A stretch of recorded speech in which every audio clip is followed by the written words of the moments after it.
السلام علیکم ورحمۃ اللہ وبرکاتہ۔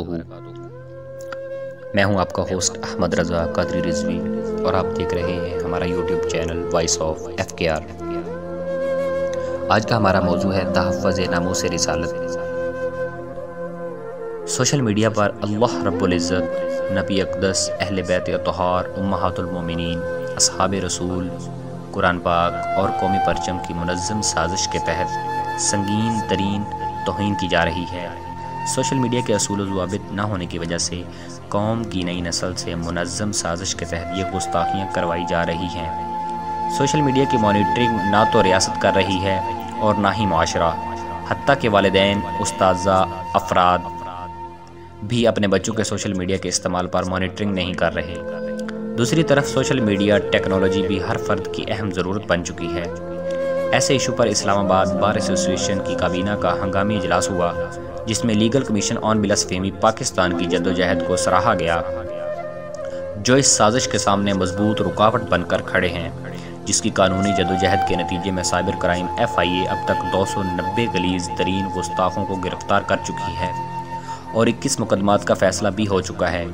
ٹرائل کورٹ نے تمام افراد کو سزائے موت سنائی ہے۔ ان ملزمان کے خلاف اس قدر شواہد ہیں کہ اب تک کسی کی بھی عدالت میں ضمانت قبول نہیں ہو سکی۔ سائبر کرائم FIA کی معزز عدالت کو بتائے گئے اعداد و شمار اور لیگل کمیشن آن بلاسفیمی پاکستان کے تحقیق کے مطابق پاکستان میں ایسے بدبخت اکاؤنٹ کی تعداد 4 لاکھ سے تجاوز کر چکی ہے۔ استغفر اللہ۔ PTA کی ذمہ داری ہے کہ وہ فی الفور سوشل میڈیا پر فلٹریشن لگائے تاکہ گستاخانہ مواد وطن عزیز میں اپلوڈ، ڈاؤن لوڈ اور شیئر نہ ہو سکے۔ جب تک حکومت یہ ذمہ داری ادا نہیں کرتی تو والدین اپنے بچوں کی مانیٹرنگ کریں اور اس سلسلے میں سوشل میڈیا پر موجود بچوں کے کنٹرول کی اپلیکیشن کا استعمال کیا جا سکتا ہے، تاکہ انہیں پتہ چلے کہ نئی نسل تعمیر کا کام کر رہی ہے یا فحش مواد کی دلدل میں دھنس رہی ہے، جو انہیں گستاخی رسول تک لے جا کر تخریبی کام کا اہلکار بنائے گا۔ روک تھام کے اس سلسلے کی آگاہی کے لیے لیگل کمیشن آن بلاسفیمی پاکستان کی جانب سے 15 مارچ 2024 جمعۃ المبارک کو یوم تحفظ ناموس رسالت منانے کا اعلان کیا گیا ہے۔ اسلام آباد بار ایسوسی ایشن اس فیصلے کی بھرپور حمایت کا اعلان کرتی ہے۔ IBA سے منسلک علماء کرام، خطبہ، مشائخ، عظام، استاذہ، صحافی، کالم نگار، تاجر، سوشل میڈیا ایکٹیویٹیز، اینکر، سیاسی، سماجی، مذہبی رہنما سمیت تمام ممبران سے اسلام آباد بار ایسوسی ایشن التماس کرتی ہے کہ وہ اس آگاہی مہم میں بھرپور کردار ادا کریں، تاکہ وطن عزیز کے خلاف اس منظم سازش، جس سے مسلک کو مسلک کے خلاف، مذہب کو مذہب کے خلاف، اقلیت کو اکثریت کے خلاف اور عوام کو اداروں کے ساتھ لڑوا کر فساد برپا کرنے کا مقصد ناکام کیا جا سکے۔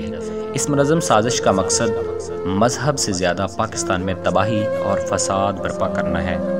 ہم ہر طرح سے اس جمعۃ المبارک 15/3/2024 کو یوم تحفظ ناموس رسالت صلی اللہ علیہ وآلہ وسلم کے طور پر منا کر آگاہی کے لیے اپنے تمام تر وسائل اس طرح بروئے کار لائیں کہ جیسے یہ کال ہم نے خود دی ہے۔ لیگل کمیشن آن بلاسفیمی پاکستان۔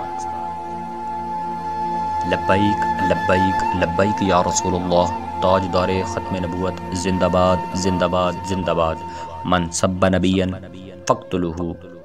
السلام علیکم ورحمۃ اللہ وبرکاتہ۔